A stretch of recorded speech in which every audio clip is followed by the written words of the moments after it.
This is our annual policy conference, day one of Community Relations Week. The theme of the conference was Finish the Job, and we took the theme from something that President Clinton said when he was over visiting Londonderry a few months ago. And at that point he was saying, you've done a great job so far in your peace process, you're not there yet. There's danger you might slip back again, finish the job.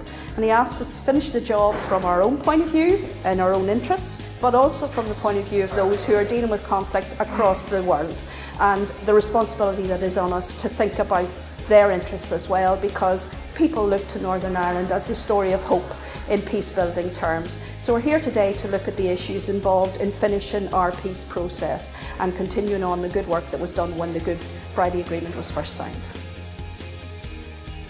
Well, when the Community Relations Council set up the Peace Monitoring Report, it was an attempt to try to get evidence used in policy making so that policy making would actually look at the realities rather than some of the myths. And of course, one of the problems for Northern Ireland is that we are driven by narratives. And the narratives that most motivate people don't necessarily take account of the facts. So what we're trying to do with the Peace Monitoring Report was give things an evidence base. And we hope that will help. I think wrestling as we did with issues of the past, flags, symbols, parades and so on, I mean those are still issues that are ongoing out on the street, and they were before we come in, and they're going to be when we go back out. But to be in a room that was filled with so many positive people who have struggled and wrestled with these issues and trying to take society forward, I mean it's a great encouragement.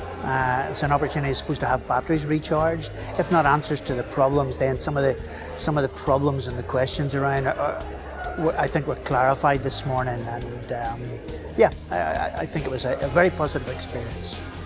Well, I think I would want to state with probably most of the other delegates in recognising that we're very far from finishing the job. Some question whether we'd even started, but I think we have, and we're on that road to a better future, a shared future. And I think it's a lot of good people doing good things and continuing to do that. And sometimes, as I say, the energy level can drop a little bit and we can get discouraged. But events like this can help us all, and I think re-energise that peace process and building a new shared future. We had a discussion really about how there's a lot of leadership needed. There's equality strategies lying up at OFM DFM that need meaningfully put into place. We were also discussing that local government, there's a really great opportunity there to promote new attitudes, to get community relations on the cards, to get equality and human rights as a basis, to get good relations and community relations going forward.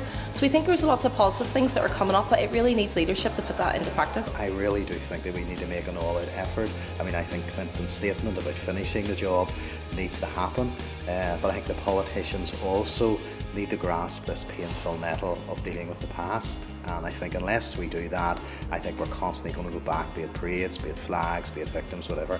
There has to be some cohesive package about what this past looks like, and a framework, and out of that all these issues gradually spill to allow us to grapple with these. It's going to be painful, it's going to be difficult, but the alternative is just fossilisation, and I think that's where we're sitting really at the moment.